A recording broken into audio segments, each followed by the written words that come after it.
Salutations à toutes et à tous. C'est la revue de la semaine du 9 au 16 juillet 2021, élaborée par l'équipe de Tunisie Numérique, présentée par Lania Ben Slimane. Commençons par les nouvelles mesures sanitaires décrétées pendant la période de Eid al-Adha. En effet, le médecin et membre du comité scientifique de lutte contre le coronavirus, Hanan Touiri, a déclaré aujourd'hui que les autorités sanitaires ne décréteront pas un confinement général à l'occasion de Eid al-Adha. Elle a ajouté que les mesures annoncées sur le plan national et au niveau des régions demeureront en vigueur durant cette période. Le confinement général est instauré dans ces gouvernorats jusqu'au 31 juillet. Gbeli, Tozeur et Jandouba. De nouvelles mesures sanitaires ont été décrétées au Grand Tunis. Le gouverneur de la Manouba a déclaré à l'issue de la réunion ayant eu lieu entre les 4 gouverneurs du Grand Tunis qu'il a été décidé, en plus des mesures applicables sur le plan national, la prolongation des mesures préventives pour limiter la propagation de l'épidémie, ainsi les mesures annoncées dans le communiqué publié le 30 juin 2021 resteront en vigueur jusqu'au 31 juillet courant. Interdiction de la circulation des véhicules durant les week-ends, à l'exception des situations exceptionnelles. Bouclage du district de Grand Tunis. Les 4 gouverneurs du Grand Tunis ont également décidé d'autoriser la réouverture des mosquées et la tenue des prières à partir de ce jeudi, à condition de se limiter à 50% de la capacité des espaces, de respecter la distanciation et les règles du protocole sanitaire spécifiques au lieu de culte. La prière du vendredi et celle de l'Aïd demeurent suspendues jusqu'à un nouvel ordre. Confinement ciblé à Sousse. De nouvelles mesures pour les taxis et les louages. Le gouvernorat de Sousse a fait savoir que durant le confinement ciblé imposé dans la région, les taxis de louage avec une bande bleue et les taxis collectifs doivent se limiter à 50% du nombre de sièges dans le véhicule avec une majoration de 50% des tarifs habituels. Les taxis individuels ne sont pas autorisés à transporter plus de 3 voyageurs. Pour les cas d'urgence pendant les horaires du couvre-feu, les citoyens souhaitant faire appel au service d'un taxi individuel peuvent le faire sur les numéros suivants 73 230 000, 73 304 000.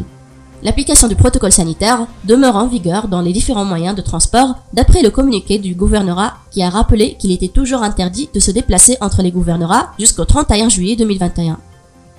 Interdiction de déplacement de et vers Sousse pendant l'Eid al-Adha.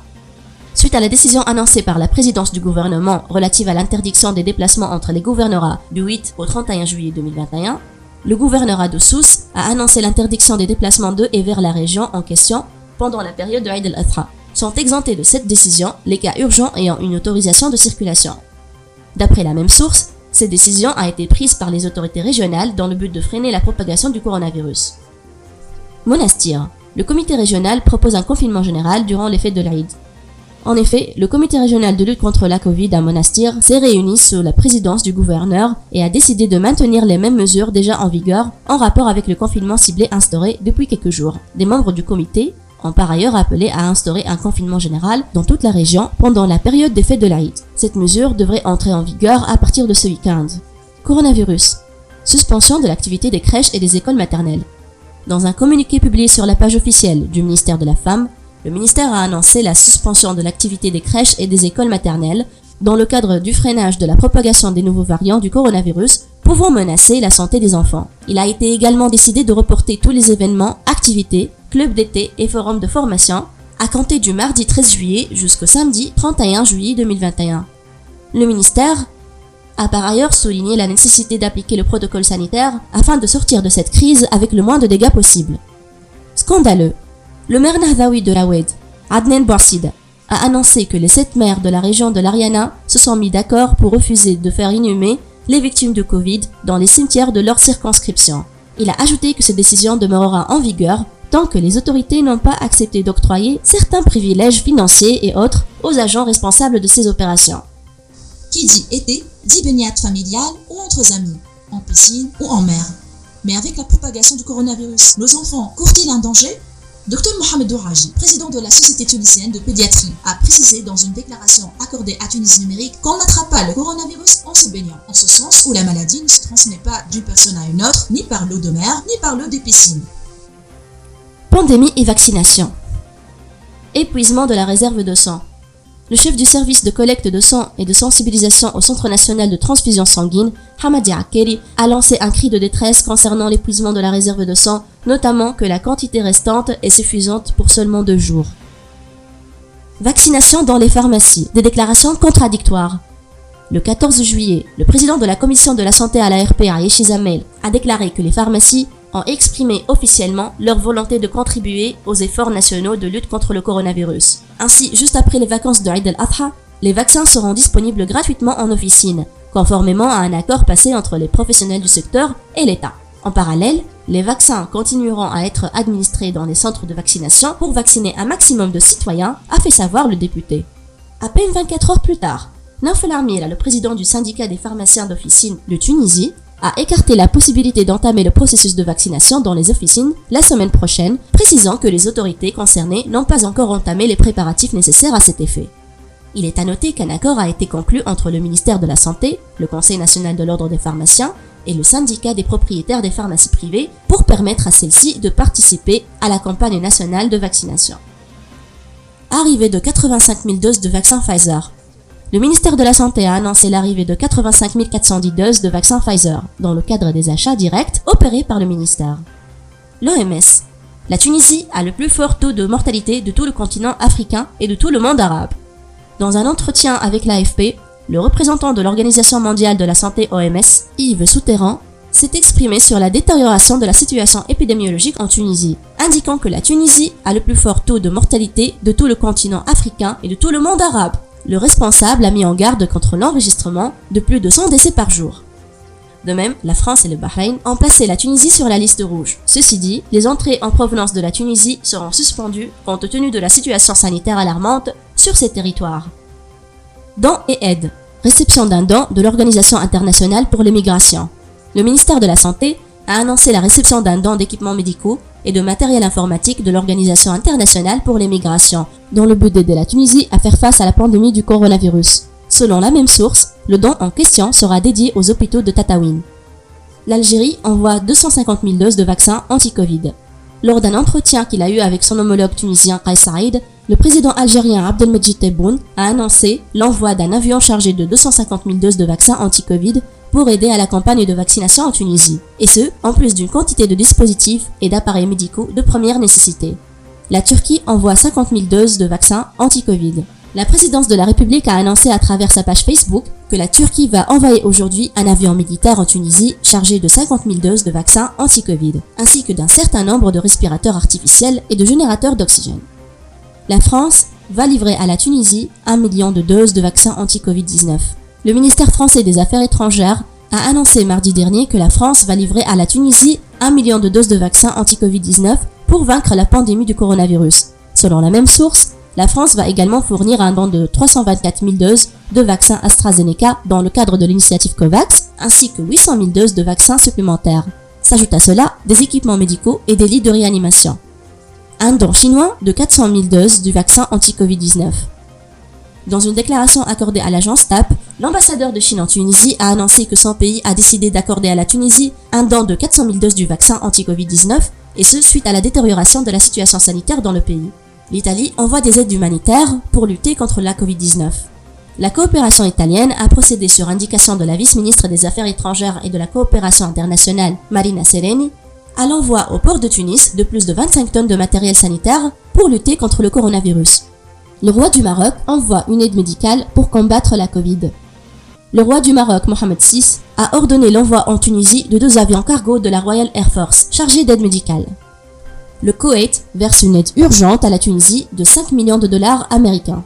La Banque centrale du Koweït aurait versé, selon un journaliste koweïtien, une aide financière urgente au profit de la Tunisie d'une valeur de 5 millions de dollars américains. Cette aide est dédiée à la lutte contre la Covid et à la couverture des dépenses de 5 hôpitaux de campagne dans les régions. L'ambassadeur de Tunisie au Koweït, Heshmi Arjili, a annoncé que l'État du Koweït enverra 2 avions militaires chargés d'aide médicale vers la Tunisie. La Suisse fournit à la Tunisie des équipements médicaux à la demande de l'association tunisienne suisse d'amitié. Suite à la demande de Mejbri Fawzi, président de l'association tunisienne suisse d'amitié et conseiller communal de la ville de Vévry, la Suisse enverra cette semaine un don d'équipements médicaux vers la Tunisie. Le don comprend notamment 57 concentrateurs d'oxygène, des respirateurs artificiels et d'autres équipements nécessaires pour soigner les patients Covid, a indiqué le directeur de l'association. Urgence C19 Tunisie en Suisse fait don d'1 million de masques. Dans le cadre d'une campagne de solidarité menée par les associations tunisiennes en Suisse, l'association Urgence C19 Tunisie en Suisse a annoncé dans un post publié sur sa page qu'1 million de masques sont prêts à l'envoi vers la Tunisie. En outre, elle a salué tous ceux qui ont contribué dans cette campagne.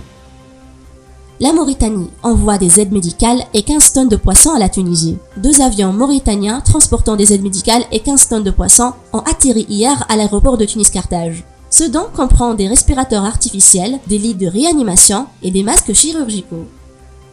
Les autorités mauritaniennes ont en outre envoyé une équipe médicale pour renforcer et soutenir le personnel soignant tunisien. La Palestine est prête à aider la Tunisie.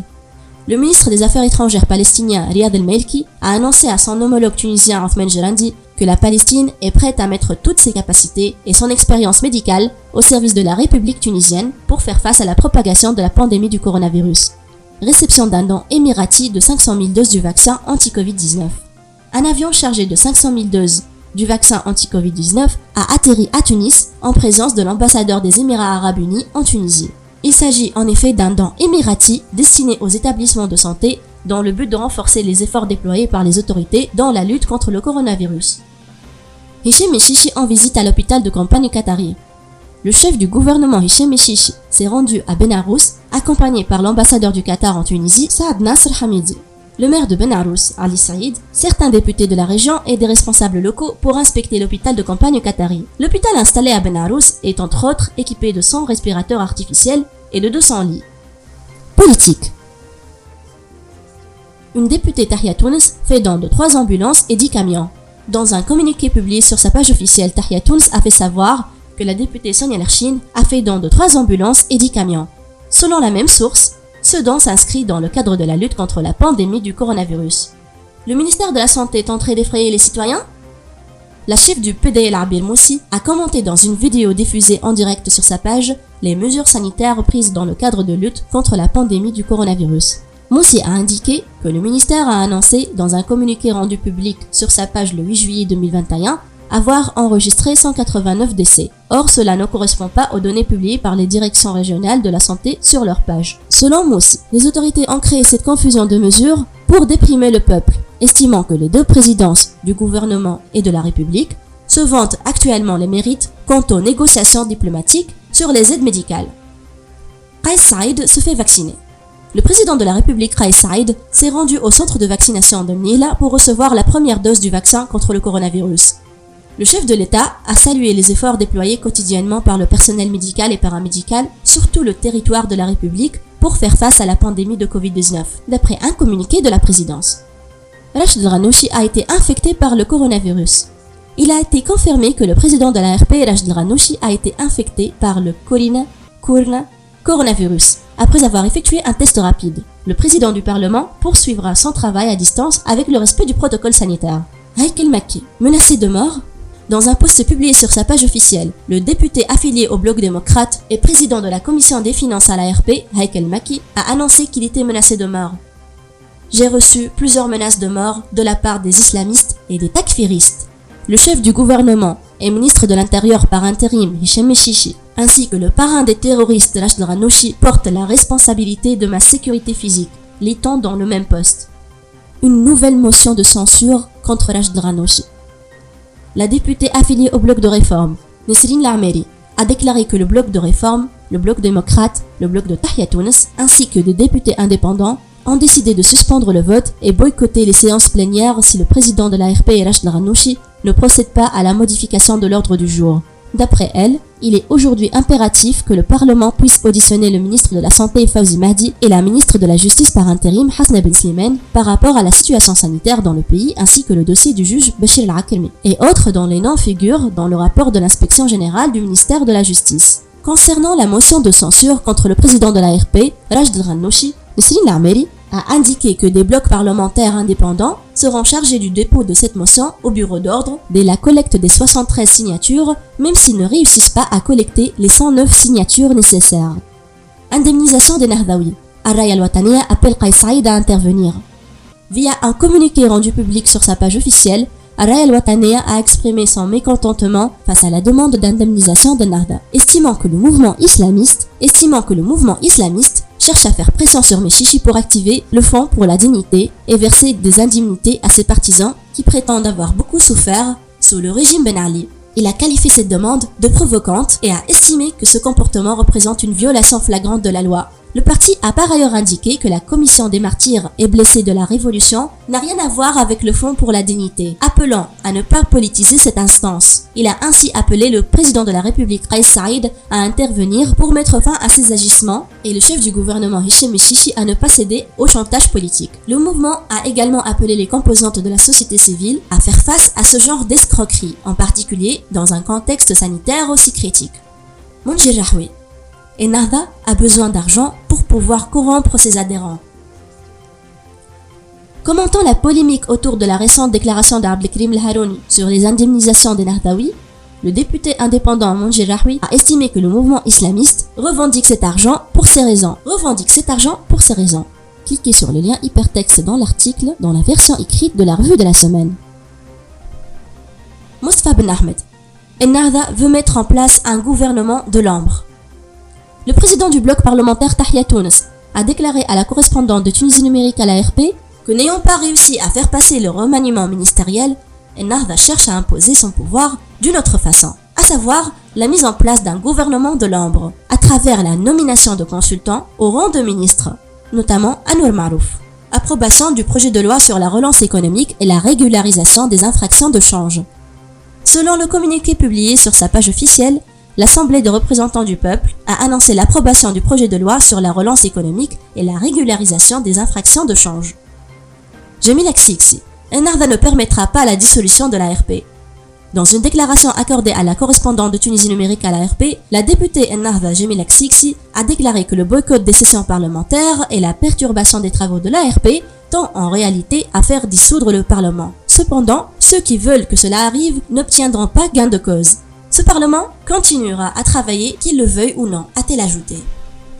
Mohamed Ammar annonce sa démission.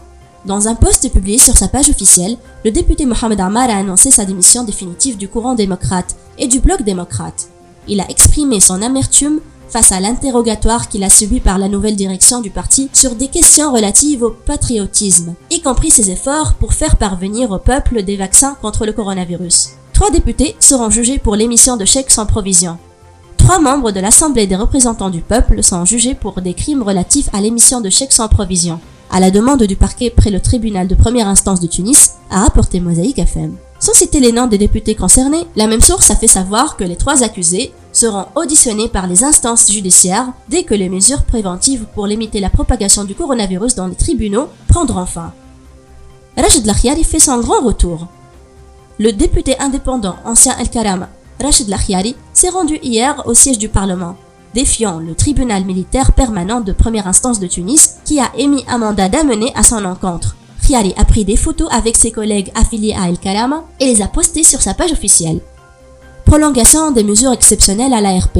Lors de la séance plénière tenue hier, les députés ont voté pour la prolongation des mesures exceptionnelles à l'ARP. Abir Moussi accuse les blocs au pouvoir d'organiser des réunions secrètes. La présidente du PDL, Abir Moussi, a dénoncé le fait que les sessions plénières soient constamment retardées de plusieurs heures par rapport à l'heure annoncée officiellement aux députés de l'opposition. Elle a estimé qu'il s'agit d'une manœuvre de la part des blocs au pouvoir pour pouvoir organiser des sessions secrètes auxquelles les députés de l'opposition ne viendront pas vu qu'ils n'ont pas été informés à l'avance. Abir Moussi. Ennahda a embrigadé des milices de femmes pour m'agresser. La chef du PDL Abir Moussi a publié une vidéo diffusée en direct sur sa page. D'après les séquences, une escarmouche a survenu entre elle et 2 députés du mouvement Ennahda, dont Yamina Zorlemi. En effet, elle a accusé Ennahda d'avoir embrigadé des milices de femmes afin de la harceler et l'agresser. Justice. L'ex-procureur de la République Béchir El-Akrimi, suspendu et transféré devant le parquet. Le Conseil de la magistrature judiciaire a statué sur l'affaire de la plainte contre l'ex-procureur de la République de Tunis, Béchir El-Akrimi, et a décidé de suspendre le magistrat de ses fonctions et de transférer son dossier au parquet pour prendre à son égard les mesures qui s'imposent. Arrestation d'un ancien directeur général de la sécurité présidentielle. Le porte-parole du tribunal de première instance de Sousse 1, Jeber Arnimi, a confirmé que le ministère public avait autorisé la rétention d'un ancien membre des forces de sécurité à la retraite pour tentative d'agression sexuelle à l'encontre d'un jeune homme de 17 ans. Des sources bien informées ont confirmé à Tunisie Numérique que le suspect occupait auparavant le poste de directeur général de la sécurité présidentielle. Société. Kaderim se rend à l'hôpital régional de Béja. Le chanteur de rap, par ailleurs ex-gendre du feu Ben Ali, Kaderim a effectué une visite à l'hôpital régional de Béja pour constater les conditions de travail et la situation sanitaire. En effet, il a fourni au profit de la direction régionale de la santé de Béja une quantité d'aide médicale. À l'issue de la visite, Kaderim a promis au directeur régional de la santé de Béja de fournir des aides supplémentaires aux hôpitaux dans les prochains jours. Un accord sur l'augmentation des salaires des employés des grandes surfaces. Le secrétaire général de la Fédération générale des industries alimentaires, du tourisme, de l'artisanat et du commerce, Saber Tebini, a déclaré qu'un accord sera signé sur la majoration salariale des employés de grandes surfaces en présence de la Fédération générale et des chambres syndicales des grandes surfaces relevant de l'UTICA. Cet accord prévoit une majoration de 6,5% du salaire de base qui sera versée à partir de janvier 2021 et une augmentation de 7% des primes de transport et de présence. Annulation de la grève de la CTN. Dans un communiqué publié sur sa page officielle, la compagnie tunisienne de navigation CTN a annoncé l'annulation de la grève prévue les 14, 15 et 16 juillet 2021. Selon la même source, cette annulation était suite à un accord conclu entre la direction de la CTN et la partie syndicale. Environnement. Interdiction de baignade à Klibia pour pollution d'origine inconnue. Le délégué de Klibia a appelé ce mercredi les habitants et les estivants dans la ville d'éviter de se baigner le long des plages de la ville et de la région, en attendant les résultats des analyses des prélèvements d'eau de mer pratiqués par les services de protection de l'environnement. L'alerte a été donnée suite à l'apparition subite d'une coloration inhabituelle de l'eau de mer d'origine inconnue, au regard des plages de Dar Alouche, Oued l'Aqsab et Hamem l'Arzez. Enseignement. Bac 2021. Un taux de réussite de 45,57% à la session de rattrapage. Dans un communiqué publié sur sa page officielle, le ministère de l'Éducation a annoncé qu'un taux de réussite de 45,75% a été enregistré durant la session de rattrapage. Le taux de réussite global cette année s'élève donc à 57,52% entre les deux sessions et dans les différentes branches selon les tableaux publiés par le ministère. Le taux de réussite dans les établissements publics est de 65,65% contre 20,83% dans les lycées privés. Merci pour votre attention. C'était la revue de la semaine, élaborée par l'équipe de Tunisie Numérique, présentée par Lania Ben Slimane. Pour plus d'actualités, abonnez-vous sur notre chaîne YouTube. Consultez notre site web www.tunisienumérique.com ou visitez notre page Tunisie Numérique sur Facebook et Instagram. Passez un excellent week-end.